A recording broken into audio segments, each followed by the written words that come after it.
बड़ी खबर इस वक्त की यही है कि खामेनेई की मौत पर ईरान ने धमकी दी है।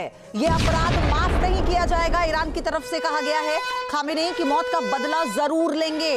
मिसाइल अटैक में खामेनेई और उनके परिवार की मौत के बाद ये बड़ी खबर ईरान की तरफ से कहा गया है कि खामेनेई की मौत को जाया नहीं जाने देंगे। ये अपराध है जिसे माफ नहीं किया जाएगा और इसकी मौत का बदला यानी खामेनेई की मौत का बदला लिया जाएगा। ये तस्वीर आप देखिए, सैटेलाइट तस्वीर आपको दिखा रहे हैं कैसे खात्मा कर दिया है उस इमारत का जहां पर खामेनेई अपने परिवार के साथ थे। इसमें बेटी, दामाद, पोती और जानकारी ये भी मिली है कि इसमें उनकी बहू भी थी जिनकी मौत हुई है। परिवार के कई लोगों की मौत हुई है खामेनेई के साथ। हालांकि पहले ईरानी मीडिया की तरफ से इस बात को नकारा जा रहा था, कहा जा रहा था कि जो खामेनेई है वो सुरक्षित जगह पर हैं, उन्हें कुछ नहीं हुआ है।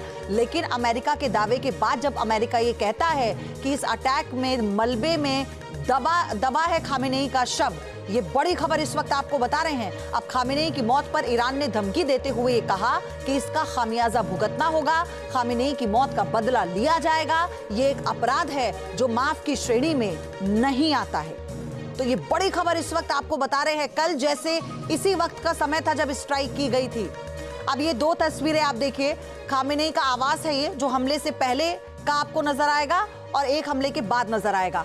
कल जो पहला अटैक हुआ था, आप इसे समझिए, क्योंकि ईरानी मीडिया को बहुत समय लगा इसकी पुष्टि करने में। पहले देखा गया था लेकिन जब ये अटैक हुआ उसी के बाद से कहा जा रहा था कि खामेनेई के आवास पर यानी जहां पर वो रह रहे थे, जिस इमारत में वो थे, वहां पर अटैक किया गया है और टारगेटेड अटैक था ये। लेकिन इस बात को डिनाई करता रहा ईरान। और सबसे बड़ी बात आप देखिए, ये कहा गया CISF के और जानकारी ये मिल रही थी कि मोसाद के जो एजेंट्स हैं वो लगातार वहां पर मौजूद हैं। अब ऐसे में ये जो इनपुट था ये किसने दिया? कितनी बड़ी और सटीक प्लानिंग के साथ ये टारगेटेड अटैक किया गया था।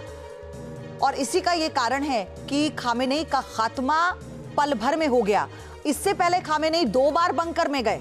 आप सोचिए, खामेनेई 2 बार बंकर में जाकर छिपे हैं, लेकिन उस दौरान भी कोई अटैक ऐसा नहीं हुआ था। लेकिन जब उन्हें यह लगा कि अब शायद बातचीत के जरिए रास्ता निकलेगा और वो बाहर आए। लेकिन एक और बड़ी खबर, इजराइल के हमले के बाद ईरान की भीषण बमबारी देखने को मिली। UAE के सबसे बड़े बंदरगाह पर ईरान ने हमला कर दिया है। UAE के जेबेल अली पोर्ट पर ईरान ने हमला किया। ईरान ने जेबेल अली पोर्ट पर मिसाइल दागी है। का 9वां सबसे व्यस्त बंदरगाह है और मिडिल ईस्ट का सबसे महत्वपूर्ण पोर्ट है। 134 वर्ग किलोमीटर में फैले इस बंदरगाह से 120 देशों की 5000 से ज्यादा कंपनियों के सामानों का आवागमन होता है। और इस पोर्ट को टारगेट करना कितना बड़ा नुकसान हो सकता है आप अंदाजा लगाइए। और क्योंकि ईरान की तरफ से यह साफ कर दिया गया था कि अगर हमला होता है तो जो मिडिल ईस्ट में अमेरिकी सैन्य ठिकाने हैं, जिन भी देशों में है, 7 देश आप मानकर चलिए जिस पर अटैक कल किया गया ईरान की तरफ से, रिटेलिएशन किया गया। इसमें कतर है, कुवैत है, UAE, आप सोचिए दुबई जो सबसे बड़ा शहर, सुंदर शहर और हर लिहाज से जो आर्थिक रूप से बहुत महत्वपूर्ण शहर है UAE का, दुबई पर इस तरह से बुर्ज खलीफा के पास जब मिसाइल गिरी तो उसके बाद फिर वहां पर लाइटिंग्स को बंद कर दिया गया। एक और बड़ी दुबई में ईरान के हमले की ड्रोन तस्वीर सामने आई है। दुबई में कई जगहों पर जलती दिखी है इमारतें, जिसका जिक्र मैं पहले कर रही थी। जरा देखिए इन तस्वीरों को, कई जगहों से आग की लपटें आपको उठती हुई नजर आएंगी। बुर्ज खलीफा के पास मिसाइल गिरी। ये देखिए, जो रोशनी से हर वक्त नहाया हुआ शहर है वो दुबई, जहां पर बड़े संख्या में पर्यटन होता है वो दुबई, जो इस वक्त आर्थिक रूप से न केवल UAE के लिए बल्कि मिडिल ईस्ट में एक बहुत महत्व रखता है वो दुबई। और यहाँ पर दुबई एयरपोर्ट क्योंकि अभी बंद है, सारी उड़ानों को, एयर स्पेस को बंद कर दिया गया है। तो यहाँ पर आप सोचिए, PV सिंधु ने भी ट्वीट कर बताया था कि वो यहीं पर फंसी हुई हैं इसी एयरपोर्ट पर दुबई में। लेकिन फिलहाल बुर्ज खलीफा के पास जब सबसे बड़ी इमारत है पूरे विश्व की, और उसके पास जब मिसाइल गिरती है तो पूरी लाइटिंग को बंद कर दिया जाता है कि कोई टारगेटेड अटैक ना हो और इससे आर्थिक तौर पर जो नुकसान होगा उससे उभरना इतना आसान नहीं होगा। एक और बड़ी खबर, दुबई में बुर्ज खलीफा के पास ईरानी मिसाइल देखी गई। एक साथ कई ईरानी मिसाइलें नजर आई हैं। दुबई में ईरान ने भीषण हमला किया है। तो जरा इन तस्वीरों को देखिए, हम लगातार आपको बता रहे हैं। देखिए बुर्ज खलीफा जिसकी लाइट्स इस वक्त ऑफ है और ये बैक टू बैक टारगेटेड मिसाइलों का जो रेला इस वक्त आसमान में आपको नजर आएगा। एक पल के लिए आपको लगेगा कि हो सकता है ये शहर है और रोशनी का शहर रात में से कहा जाता है जो सोता नहीं है। अब ऐसे में आसमान में अगर कुछ जगमग दिखता है तो आप अंदाजा लगाएंगे पल भर के लिए कि मिसाइल हो सकती है बुर्ज खलीफा के पास। यानी इतना टारगेटेड अटैक किसी ने कल्पना नहीं की होगी कि बुर्ज खलीफा के पास ऐसे अटैक होगा। लेकिन आप देखिए, जब ऐसे हालात पैदा होते हैं तो यही वो इमारतें होती हैं, ऐसे ही वो ढांचे होते हैं किसी भी देश के, किसी भी देश के शहर के, जहां अटैक किया जाता है। क्यों? क्योंकि वो टारगेटेड पॉइंट्स होते हैं जहां पर किसी को भी आर्थिक तौर से काफी नुकसान पहुंचाया जा सके। अब देखिए, यूएई पर अटैक किया गया। हालांकि मिडिल ईस्ट के ये वही देश है जिन्होंने पहले ये कह दिया था अपना किसी भी तरह का स्पेस अमेरिका को हम इस्तेमाल नहीं करने देंगे। लेकिन दबाव और फिर जो रणनीति बनाई गई, देखिए ना, मिनटों में खामेनेई का खात्मा कर दिया है इजराइल और अमेरिका ने मिलकर। और सबसे बड़ी बात यह है कि वो खामेनेई, वो ईरान जो लगातार फ्रंट फुट पर खेल रहा था, ये कह रहा था कि हमारा कोई बाल भी बाका नहीं कर सकता, वो ये कह रहा था कि हम इजराइल का वजूद मिटा देंगे। खामेनेई का वजूद मिट चुका है।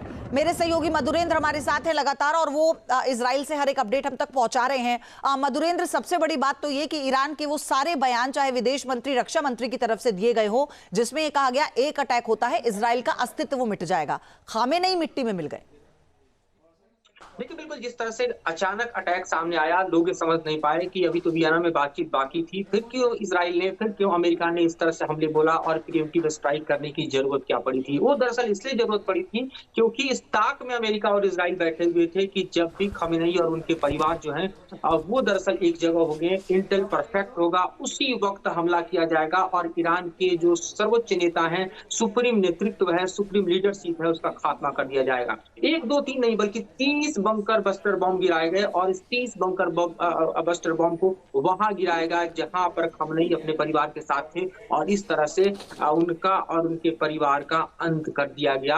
और ये दरअसल हम देखें तो समूचे ही दरअसल ऑपरेशन का जो पहला चरण था वो कामयाब बताया जा रहा है। अमेरिका की तरफ से भी, इजराइल की तरफ से भी लगातार विजुअल्स आ रहे हैं, फोटोग्राफ्स आ रहे हैं, किस तरह से खुद ट्रंप जो है इस पूरे ही दरअसल ऑपरेशन को मॉनिटर कर रहे थे। उनके साथ सेक्रेटरी रूबियो, उसके अलावा जो है तमाम जो उनके अपने अधिकारी हैं वो दरअसल मौजूद थे।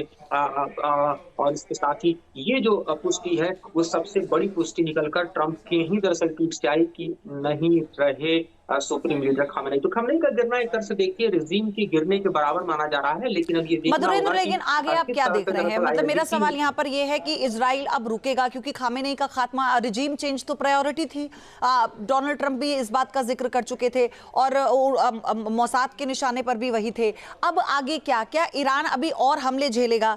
अगर वो रिटेलिएट करता है तो जाहिर सी बात है कि उसे भी जवाब मिलेगा दोनों देशों की तरफ से। फिर देखिए, हमले की तीसरी लहर जो है उसको सेंटकॉम ने और इजराइल ने इंश्योर किया है। इस बारे में जानकारी भी दी गई है कि तमाम ऐसे मिसाइल लॉन्चर पैड जहां मिसाइलों का जखीरा है ईरान का, उसको टारगेट किया जा रहा है क्योंकि ईरान अपने हमले नहीं रोक रहा, न ईरान के मिसाइल हमले रुक रहे हैं, न ईरान के ड्रोन अटैक रुक रहे हैं। खासतौर पे आप देखिए तो बहरीन का इलाका हो, सऊदी का इलाका हो, कतर का इलाका हो, आप इसके अलावा आप देखिए कि इराक की तरफ हो, हम देख रहे हैं कि दुबई की क्या हालत इस वक्त दिखाई दे रही है। तो तमाम जो दरअसल ये स्पेस या फिर जो लैंड स्पेस जहां भी अमेरिकी एसेट्स हैं और जो देश भी अमेरिका और इजराइल के इस ऑपरेशन को सपोर्ट कर रहे हैं, उनके ऊपर इस वक्त हम देख रहे हैं कि IRGC कहर बरपा रहा है। ईरान की तरफ से मिसाइल और ड्रोन के हमले किए जा रहे हैं। तो उसके हमले की जद में इजराइल है। तेल अवीव जहां इस वक्त मैं बैठा हूं, पूरी रात लोगों ने जागकर बिताई है, बंकर में बिताई है। तेल अवीव में भी 2 मिसाइल गिरे हैं। एक मिसाइल से पूरा का पूरा एक मकान जो है वो जमींदोज हो गया है। वहां पर गाड़ियों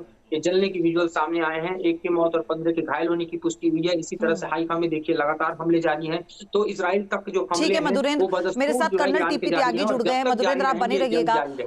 सर, आपका स्वागत है न्यूज नेशन पर। अभी खामेनेई के खात्मे के बाद अब ईरान में खलबली इसलिए भी है कि उसके पास यही एक विकल्प है कि या तो करो या फिर मरो, तो इसीलिए वो लगातार अपने बेड़े की मिसाइलों को दाग रहा है। देखिए, खामेनेई की मौत ही नहीं हुई है, उसका करीब करीब पूरा खानदान भी मार दिया गया है जी। और उसके साथ उसके IRGC के commander, supreme commander of Iranian revolutionary guard core, वो भी मार दिए गए हैं। उनके डिफेंस मिनिस्टर भी मार दिए गए हैं। उनके 40 बड़े सीनियर ऑफिसर्स भी मार दिए गए। ऐसे समय में जब आपका टॉप लीडरशिप पूरी तरह से खत्म हो जाए तो फिर बचे हुए लोग इमीडिएट रिएक्शन तो देंगे, जैसे उन्होंने दिया भी है। आईआरजीसी ने रिएक्शन दिया है कि हम खोमेनी की मौत का भीषण बदला लेंगे जी। लेकिन ये इमीडिएट रिएक्शन है, ये कंसीडर्ड रिएक्शन नहीं है। हालांकि ईरान के लोग जो है वो अपने